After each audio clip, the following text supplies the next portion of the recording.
Hello and welcome to LiveLaw Daily, your no-noise roundup of everything that happened in India's courts today. Today is 13th of July and the courts are operating at full speed. From the Supreme Court to the High Courts, we'll take you through the day's biggest legal developments. So let's get started.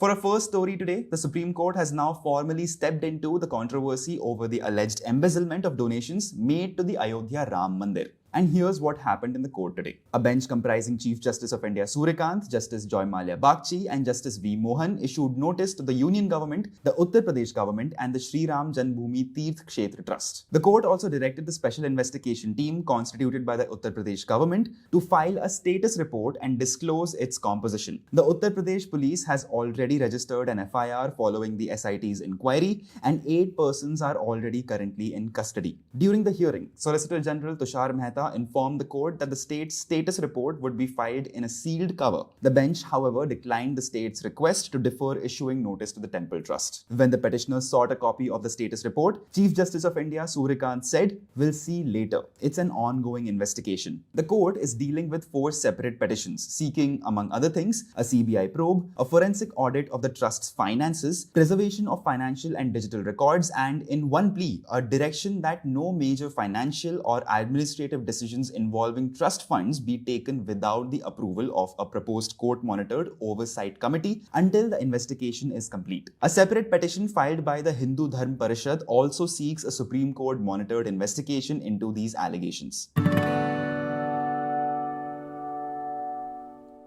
And for the second story today, an important question came up. How long should advocates wait to be considered for the designation as a senior advocate? A former president of the Advocates Association from Bangalore says the wait in Karnataka has already gone on for too long. AP Ranganatha has written to the Chief Justice of the Karnataka High Court, urging the court to immediately commence and complete the pending process for designation of senior advocates. In his representation dated July 11th, he pointed out that nearly 5 years have passed since the last round of designations in 2021, even though the High Court had issued a fresh notification inviting applications on April 4th of 2024. According to Ranganatha, the prolonged delay has left many deserving advocates who have attained distinction through decades of practice waiting despite their professional excellence, integrity and contribution to the administration of justice. The representation also relies on the Supreme Court's landmark decision in Indira Jaising versus Supreme Court of India, which laid down guidelines for the designation process and observed that senior advocate designations should ordinarily be undertaken at least once every calendar year to ensure regularity, transparency and equal opportunity for eligible members of the bar. Ranganatha has urged the Karnataka High Court to expedite the pending process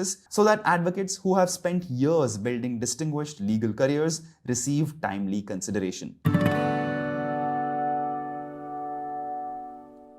For a third story, in the middle of continuing debates around citizenship and immigration, the Supreme Court today reminded everyone that the process itself is just as important as the outcome. A bench of Justice Vikram Nath and Justice Sandeep Mehta set aside judgments of the Guwahati High Court and the corresponding orders of the foreigners' tribunals that had declared 27 appellants to be foreigners. The cases will now go back to the concerned tribunals for a fresh adjudication. The court observed that citizenship and foreigner status carry immense constitutional and legal significance. While the state has a legitimate interest in preventing illegal claims to Indian citizenship, the bench said that objective cannot come at the cost of procedural fairness. It stressed that the determination of citizenship must be fair, lawful and reasonable, even though the burden of proving citizenship under Section 9 of the Foreigners Act of 1946 continues to rest on the person concerned. The Supreme Court also made it clear that it has not expressed any opinion on whether the appellants are Indian citizens or on the documents they rely upon. It said the remand is only to ensure that the serious consequence of being declared a foreigner follows an adjudication that satisfies the Foreigners Act of 1946, the Foreigners Tribunals Order of 1964, and the constitutional mandate of fairness. The concerned Foreigners Tribunal have now been directed to decide all 27 cases afresh, independently and without being influenced by their earlier findings or those of the Guwahati High Court. And for the fourth story today, there is a growing concern among many people that false criminal cases can sometimes be used as tools in personal disputes. Whether that concern is justified depends entirely on the facts of each case. But a recent order of the Madhya Pradesh High Court shows why courts carefully scrutinize such allegations before taking decisions, especially that can affect a child's future, like it did in this case. A division bench of Justice Subodh Abhyankar and Justice Alok Avasthi permitted a minor girl to leave a shelter home and stay with her father and elder sister, even though the father is facing charges under the POCSO Act and the Indian Penal Code in a case filed by the girl's mother. When the bench interacted with the minor, she stated that her father has been falsely implicated at the instance of her mother, had never subjected her to any mistreatment, and on top of that had been supporting her education as she prepared for the JEE entrance exam with the dream of becoming an engineer. Her elder sister also told the court that both sisters had been pressured by their mother into making false allegations against their father. The minor also expressed her desire to live with her father and sister, adding that she had already lost valuable preparation time for her examinations because of her parents' matrimonial dispute. Taking these statements into consideration, the High Court held that it would be in the best interest of the child to restore her custody to the petitioners. As a safeguard, the bench directed that she be provided with a mobile phone along with the contact details of the concerned station house officer so that she could reach out to the police at any time if she had any grievances.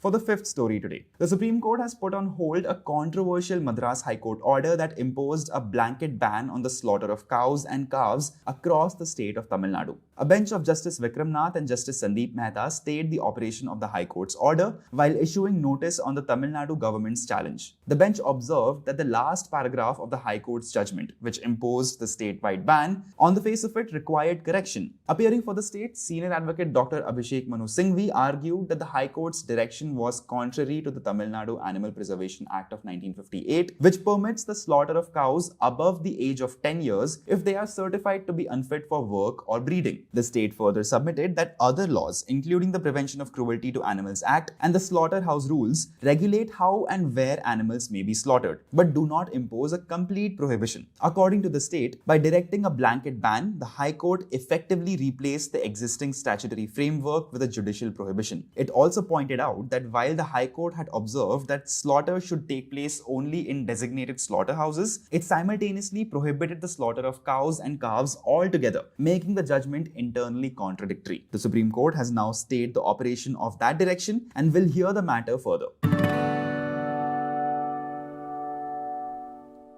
And for the sixth story today, a teacher cannot walk away with this kind of behavior. That's the message the Supreme Court says must reach educational institutions while refusing anticipatory bail to a Kerala college head of department who was accused in a student's suicide. A bench of Justice Vikram Nath and Justice Sandeep Mehta dismissed the pre-arrest bail plea of Dr. Ram, who is accused of abetment of suicide under Section 108 of the Bharatiya Nyaya Sanhita and offences under the SC/ST Prevention of Atrocities Act. According to the prosecution, the student died by suicide after being repeatedly humiliated by the head of the department, including alleged caste-based insults in front of his classmates. The defense, however, presented a different version. Senior advocate D.S. Naidu argued that while the professor may have been a harsh teacher, the alleged humiliation had occurred about a month before the suicide. He said that the immediate trigger was harassment by loan recovery agents over a 15,000 rupees high-interest loan, adding that those operators had already been arrested. He also argued that denying anticipatory bail could have a chilling effect on teachers trying to maintain discipline in educational institutions. The Supreme Court, however, was not persuaded. Justice Mehta remarked, "As they say, ghada bhar jata hai." The bench observed that the cumulative effect of repeatedly humiliating a student could not be ignored and described it as the tipping point. Dismissing the plea, the court observed, "It will have a wonderful effect. The message has to go that you cannot behave in this way with the students." And for the seventh story today, imagine paying over 1 crore rupees for a home, waiting nearly 2 decades and still not getting possession. That is the situation of a group of senior citizen homebuyers brought before the Supreme Court today. A bench comprising Chief Justice of India Suryakant, Justice Joy Malia Bagchi, and Justice V. Mohan was hearing petitions filed by homebuyers of the Pashwant Exotica project in Gurgaon. The buyers were allotted flats in 2006, signed agreements in 2007, and were promised possession by 2013. But even after approaching the Real Estate Authority in Haryana in 2021 and securing orders directing the builder to pay compensation, they neither received their homes nor the compensation awarded to them. Calling it a case that reflects the plight of homebuyers, the Supreme Court noted that the builder had not even challenged the regulatory authorities' orders, yet continued to ignore them. The court observed that despite execution proceedings, the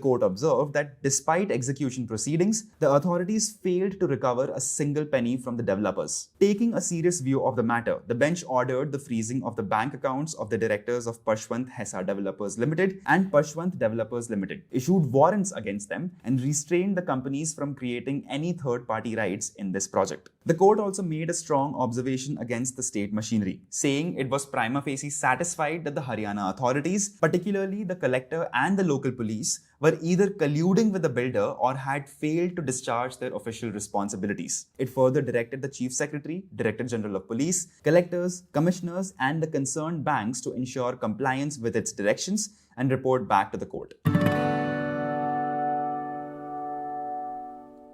And for the second last story today, could some of India's most contentious religious site disputes be resolved through dialogue instead of years of courtroom litigation? That's the possibility the Supreme Court is now attempting to explore. On its administrative side, the Supreme Court has invited the parties in the Gyanvapi Mosque dispute in Varanasi, the Krishna Janmabhoomi Shahi Idgah dispute in Mathura, and the Sambhal Jama Masjid dispute to participate in a special Lok Adalat titled Samadhan Samaro, which will be held at the Supreme Court premises from August 21st to August 23rd. The initiative aims to facilitate dialogue and explore an amicable settlement, although any resolution will depend entirely on the consent of the parties. However, the proposal has already met with resistance. The Anjuman Intizamiya Masjid Committee, representing the Muslim side in the Gyanvapi dispute, has officially declined the Supreme Court's offer on mediation. These three matters remain among the most significant religious property disputes pending before the courts. In Sambhal, the Supreme Court is examining a challenge to the Allahabad High Court's decision allowing a suit over the Shahi Jama Masjid to proceed. In the Gyanvapi case, the court is hearing whether the Places of Worship Special Provisions Act of 1991 bars the pending civil suits concerning the site's religious character. Meanwhile, the Krishna Janmabhoomi Shahi Idgah dispute involves 18 separate suits, all transferred to the Allahabad High Court, with the plaintiffs seeking the removal of the mosque, alleging that it was constructed after the demolition of a temple marking the birthplace of Lord Krishna. Whether the parties will agree to participate eventually remains uncertain, but by proposing mediation in all three disputes together, the Supreme Court has signaled that it is willing to explore a negotiated solution alongside the judicial one.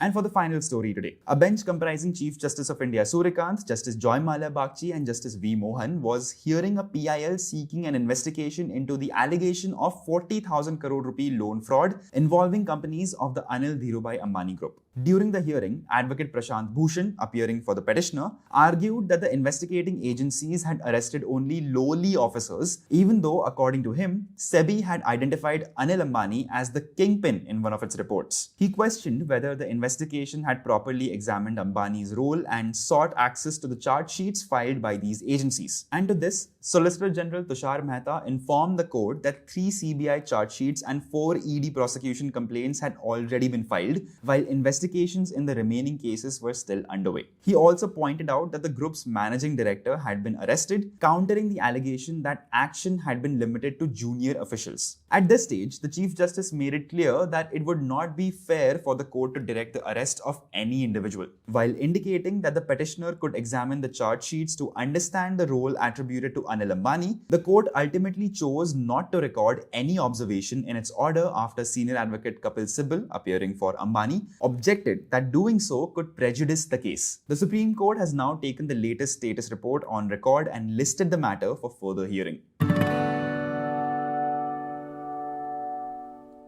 And that's all for today's edition of LiveLaw Daily. You can find links to all the stories we covered in the description box below, and keep following LiveLaw across all our platforms, and we'll be back tomorrow with everything that is law.